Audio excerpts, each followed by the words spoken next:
J'espère que vous saisissez le sens de cette conférence. Nous sommes rendus actuellement à la fin des temps. Et nous avons besoin de tenir devant le Seigneur. Chers amis, le temps est court maintenant. Quand Jésus est venu, il a terminé une époque appelée la loi. Il a dit tout est accompli. Ça veut dire tout ce que l'Ancien Testament disait de lui, il le réalisait, il l'accomplissait et il a présenté une toute nouvelle production appelée la grâce. La loi est venue par Moïse et la grâce et la vérité nous sont venues par Jésus-Christ. Alléluia. Merci Seigneur. Merci Seigneur. Amen. Chers amis, la loi a été donnée par Moïse, la grâce et la vérité sont venues par Jésus-Christ. Et à partir de ce moment-là, les individus qui croient ont pu être éternellement sauvés par la foi seule, sans aucune œuvre méritoire. On ne gagne pas notre ciel. Il nous est donné. Il nous est donné. Amen. Gloire au Seigneur. Et évidemment, on sait que le Seigneur a tout pourvu pour que nous puissions partir de la terre, alléluia, et monter jusque là-haut dans la gloire, dans sa présence. Amen. C'est par la grâce que vous êtes sauvés. La Bible dit par le moyen de la foi. La Samaritaine, elle avait été d'un lit à un autre, d'un homme à un autre, et l'homme avec lequel elle vivait maintenant n'était même pas son mari, mais au bord du puits à Samarie, cette femme a été sauvée, a été pardonnée par le Seigneur Jésus-Christ. Amen. La femme adultère, la religion voulait la tuer, les hommes religieux disaient, il faut qu'elle meure, ainsi de suite. Et Jésus a dit, mais allez-y, que le premier qui est sans péché commence la lapidation. Et on a entendu un bruit sourd de pierres qui sont tombées les unes après les autres. Jésus s'est retrouvé seul avec la femme et lui a dit, moi non plus, je ne te condamne pas. Il n'est pas venu pour te condamner, il n'est pas venu pour me condamner, il est venu pour me sauver. Amen, gloire au Seigneur. Merci Seigneur. Va et ne pêche plus. Va et ne pêche plus. C'est ce que Jésus a déclaré. À cause de la croix, on voit que un des deux brigands sur la croix a été sauvé. Un a cru, l'autre n'a pas cru. Quelqu'un peut entendre le même évangile, on peut avoir Jésus d'un côté, deux personnes, l'une va aller au ciel, l'autre va descendre en enfer. Ça, c'est le choix personnel. C'est comme quand vous allez à l'agence de voyage, on vous dit, vous voulez aller où? En Martinique, en Europe, en Asie, où est-ce que vous voulez aller? En Thaïlande? C'est vous qui choisissez votre destinée. Et votre destinée éternelle, c'est vous qui la choisissez aussi. Moi, à 21 ans, sur un bateau de la marine de guerre, j'ai décidé d'aller en voyage au ciel. J'ai donné ma vie à Jésus. Alléluia. Et ça a été la plus belle nuit de ma vie. Alors, sous les étoiles du Pacifique, le bateau s'en allait des îles Fidji jusque vers la Nouvelle-Calédonie. Et j'ai béni le Seigneur. Ma vie a été transformée. Transformée totalement par la puissance du Saint-Esprit. Même le matin suivant, les nuages n'avaient jamais été aussi beaux. Amen. La brise de la mer n'avait jamais été aussi douce. Alléluia. Merci Seigneur. La présence de Dieu. Alléluia. Et le Saint-Esprit est là avec nous. Que Dieu soit béni. On sait qu'on peut évidemment être sauvé et le savoir depuis la terre. Nicodème était un homme religieux. Imaginez, il avait sa religion, il priait Dieu, mais il était perdu. Il a fallu qu'il rencontre Jésus une nuit. Il est allé voir Jésus la nuit. Hey Jésus, c'est merveilleux ce que tu fais, tout ça. Comment on fait pour aller au ciel? Hein, toi, un homme religieux, Nicodème, tu sais pas. Il faut que tu naisses de nouveau. Si un homme ne naît pas une deuxième fois, il ne peut pas entrer. Ah ouais? Moi, je suis vieux. Il faut que je rentre dans le sein de ma mère. Je ne peux pas. Elle est morte, ma mère. Non, non, non, non, non, non. Il faut que tu naisses une deuxième fois par la puissance du Saint-Esprit, en venant à moi, en te repentant de tes péchés. Ta vie sera changée, ta vie sera transformée de bout en bout par la puissance du Saint-Esprit. Amen. Gloire au Seigneur. Alléluia. Il y a des hommes qui ont été changés, transformés. Martin Luther. Martin Luther, c'était un théologien catholique qui enseignait en Allemagne la théologie. Mais il n'était pas sauvé. Il cherchait. Il se flagellait dans sa cellule. Il se flagellait pour essayer de trouver, de gagner son ciel. Jamais, jusqu'au jour où il est tombé dans la parole de Dieu, où il a lu le juste vivra par la foi. Par la foi, pas par les œuvres. Personne ne sera sauvé par les œuvres.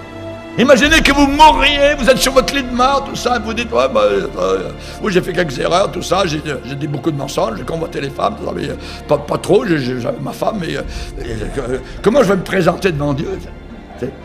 Et là, vous tremblez comme une feuille, parce que toutes vos bonnes œuvres vous emmènent en enfer. Il faut que vous confiez dans la croix du calvaire. Et Luther s'est confié dans la croix du calvaire. Les gens en Europe ont commencé à sortir des églises catholiques. Par milliers. Ils ont pris les statues, ils ont cassé. Ils ont trouvé la vérité. Quand vous trouvez la vérité, vous n'avez plus besoin de l'église catholique. Vous n'avez plus peur des prêtres, tout ça, quoi que ce soit. Non, vous avez votre prêtre à vous. Vous avez Jésus-Christ. C'est lui le sauveur. C'est lui qui est devenu votre sauveur. Amen. Et ça a été la réforme. Quelque chose de glorieux, de merveilleux.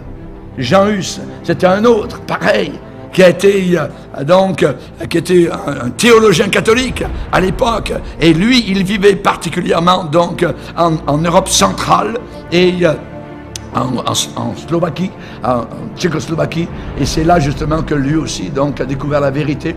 Il était influencé par Wycliffe, qui était un vrai homme de Dieu en Angleterre. Il avait lu ses écrits, et il a comparé avec les Écritures, il a vu c'est vrai, c'est la vérité, tout ça. On n'a plus besoin des bonnes œuvres, on n'a plus besoin de l'encensoir, on n'a plus besoin d'aller à la messe, on n'a plus besoin d'aller à Pâques, on n'a plus besoin d'être sur le fond baptismaux, de recevoir des gouttes d'eau, tout ça, qui nous disent qu'on est maintenant des chrétiens. Jamais de la vie. Voyez, si c'était ça qui sauve, moi je prendrais toute l'eau du Saint-Laurent et je vous dirais, venez-vous-en, voyez, je vais vous en mettre de l'eau, tout ça, puis vous allez être sauvés par l'eau. Je vais vous asperger, voyez. Non, non, c'est pas ça. C'est le sang. Pas le mien, ni le vôtre, celui de Jésus. Le sang de Jésus nous purifie de tout péché. Quand il a découvert la vérité, Jean Hus, ils lui ont mis un bonnet d'âne sur la tête. Ils l'ont emmené sur un bûcher. À 46 ans, ils l'ont brûlé. Ils l'ont brûlé. L'Église catholique. L'Église catholique a des millions de personnes mortes qu'ils ont tuées eux-mêmes. Au nom de Jésus-Christ, imaginez. Une fois que l'on a compris ces événements passionnants, inspirants, évidemment, donc la création, lorsqu'on a compris le déluge, lorsqu'on a compris la croix du calvaire, l'événement qui s'en vient maintenant, c'est un événement gigantesque. La terre ne sera plus jamais la même après cet événement. Les gens vont se réveiller un matin, tout va être jamais, partout, à la télévision, aux nouvelles, des millions de chrétiens ont disparu. Ils ont disparu, ils ne sont plus là. Et nous ne savons pas où ils sont. Nous pensons que le pape a raison. Parce que le pape, il sera encore là, Rome. Il n'aura pas été enlevé. Et ils vont dire, ces gens-là ne croyaient pas à l'homosexualité, ils s'opposaient à l'avortement, ils étaient contre tout ce que nous faisons, la liberté, l'égalité des sexes. Et là, ce sont des extraterrestres qui sont venus les chercher. Et ils sont allés dans une planète recevoir une bonne punition et ils vont revenir soumis. Et c'est déjà le lavage de cerveau. Cette génération maintenant croit à tous ces extraterrestres, ces films d'horreur, ainsi de suite, tout ça. Ils vont croire à leurs mensonges. Voyez. Mais cet événement fantastique va venir. Jésus a dit qu'il reviendrait dans une époque exactement comme la nôtre. Comme la nôtre, voyez. La deuxième venue de Jésus-Christ est un événement fantastique. Amen. Jésus est mort sur la croix pour que nous passions au-dessus de l'enfer pour aller jusqu'au ciel. Dans Colossiens chapitre 2, il est dit que le Seigneur donc a été victorieux sur les puissances diaboliques. Il les a vaincus, littéralement. Vous savez que le pape François a déclaré, c'est filmé en vidéo, donc adressé à toute la gente catholique, il a déclaré, travaillons tous ensemble à l'unité de toutes les religions du monde. Il existe beaucoup de chemins différents pour aller à Dieu. Il n'y a qu'un seul message, l'amour. Hey, la tartine, elle est beurrée, vous avez une couche c'est Satan, c'est un mensonge. Voyez, si quelqu'un croit cela, ce que je viens de lire, je vais le relire. Il l'a dit. Travaillons tous ensemble à l'unité de toutes les religions du monde. Il existe beaucoup de chemins différents pour aller à Dieu, mais il n'y a qu'un seul message, l'amour. Si quelqu'un croit ça, il est aveugle. Il est insensé, il est crédule et il est perdu. Et il est perdu. Nous avons besoin désespérément d'une nouvelle réforme à la Jean Hus, à la Luther. c'est-à-dire un retour à la vérité de la parole de Dieu. Lorsqu'on a amené Luther donc devant la cour européenne pour qu'il se rétracte de ce qu'il enseignait, Luther a dit devant Charles Quint, devant le pape de l'époque, « Je suis lié par les Saintes Écritures, je ne puis faire autrement que Dieu me soit en aide. » Alléluia, gloire à Dieu. Es-tu lié par les Écritures? Il faut que nous nous lions aux Saintes Écritures. Alléluia, merci Seigneur. Pour ces hommes, mon frère, que je verrai un jour dans la gloire, qui a lutté à son époque, luttons aussi à notre époque. Alléluia, gloire au Seigneur. Chers amis, nous avons besoin évidemment de cela. La deuxième venue de Jésus-Christ est quelque chose de fantastique et de formidable. Alléluia, gloire à Dieu. Notre Dieu semble bien plus intéressé, je dirais, à ce que l'homme comprenne son propre passé, à lui. La moitié environ des 66 livres de la Bible, 50%, parlent de l'histoire de l'humanité. Et elle nous dit où l'humanité s'en va. Où est-ce que nous allons? Où est-ce que nous dirigeons? Les païens, la grande question qu'ils disent, mais où est-ce qu'on s'en va? Où est-ce qu'on s'en va? Où est-ce qu'on s'en va? Nous le savons. Nous le savons. Moi, je m'en vais au ciel. Et un de ces matins, vous allez mettre votre tête sur l'oreiller et vous ne vous réveillerez pas sur la terre. Durant la nuit, Christ sera venu vous chercher. Jésus a dit, c'est écrit, de 2 personnes dans un lit, l'une sera prise, l'autre laissée. De 2 personnes qui seront à la chaîne de travail, l'une sera prise, l'autre laissée. Dieu connaît ceux qui lui appartiennent. Il est Dieu. Il n'est pas un homme. Il est tout puissant. Alléluia. Et c'est Jésus qui a dit, il va venir chercher ceux qui lui appartiennent. Si les 2, évidemment, dans un lit sont sauvés, aime le Seigneur, les 2 partiront.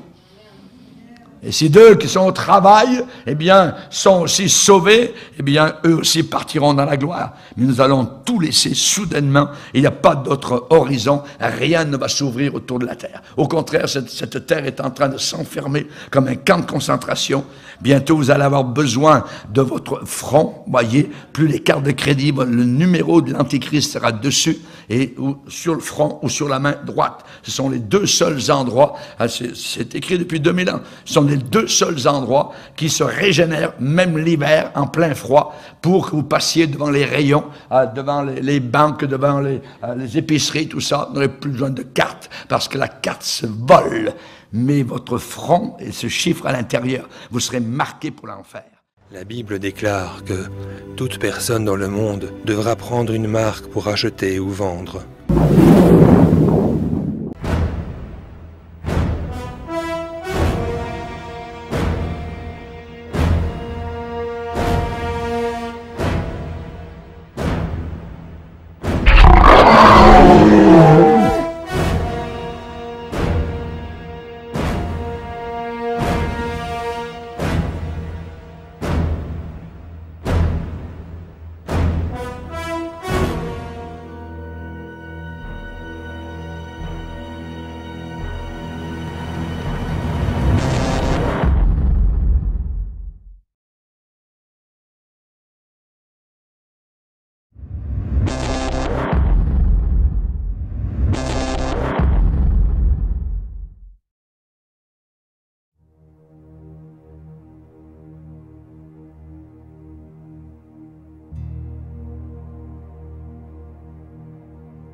que notre système économique actuel s'écroule, et alors que la technologie s'étend, l'argent liquide devient une chose du passé. La réalité d'une société sans monnaie n'est pas loin. En fait, c'est déjà en train d'être implémenté. La Bible dit, tous ceux qui prendront la marque sur le front, sur la main droite, cette puce que l'on peut maintenant facilement mettre sous la peau, eh bien, tous ces gens-là vont en enfer. Ce qui veut dire que nous sommes près de cet événement qui s'appelle l'enlèvement. L'enlèvement. Alléluia! En un instant, nous dit la Bible. En un clin d'œil. Faites-moi un clin d'œil. C'est rapide. Amen. Jésus a dit, il y a beaucoup de demeures dans la maison de mon Père. Si cela n'existait pas, je vous l'aurais dit. Beaucoup de maisons. Et je veux que là où je suis, vous y soyez aussi. Amen. Je veux que là où je suis, c'est un lieu, c'est réel. C'est aussi réel que le pupitre que vous voyez. La chaise sur laquelle vous êtes assis. Aussi réel que votre maison. C'est un lieu de gloire.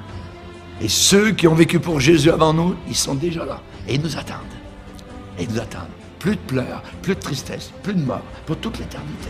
Une joie éternelle couronnera notre tête, simplement à cause de Jésus-Christ. Merci Seigneur. Baissons nos têtes et prions-le. Seigneur, nous sommes devant toi. Nous te bénissons, nous t'adorons. Tu es le grand Dieu vivant, comme les mages sont prosternés devant toi, alors que tu étais bébé. Seigneur, nous nous prosternons devant toi. Nous avons foi en toi. Il n'y a pas d'autre porte de sortie. Tu as dit, je suis la porte. Si quelqu'un entre par moi, il sera sauvé. Seigneur, je te prie que ce soir, je te prie qu'aujourd'hui, ceux qui sont dans ce lieu et ceux qui nous écoutent, Seigneur, en Amérique du Nord, du Sud, en Europe, qui nous écoutent en Russie, qui nous écoutent, Seigneur, en Afrique ou en Asie, Seigneur, sauve, libère ces cœurs, ces personnes que tu as tant aimées et pour lesquelles tu as versé ton sang si précieux à la croix de Golgotha. Merci Seigneur. Le moment où tu es mort, où tu as baissé ta tête sur la croix du Calvaire, le voile du temple s'est déchiré de haut en bas.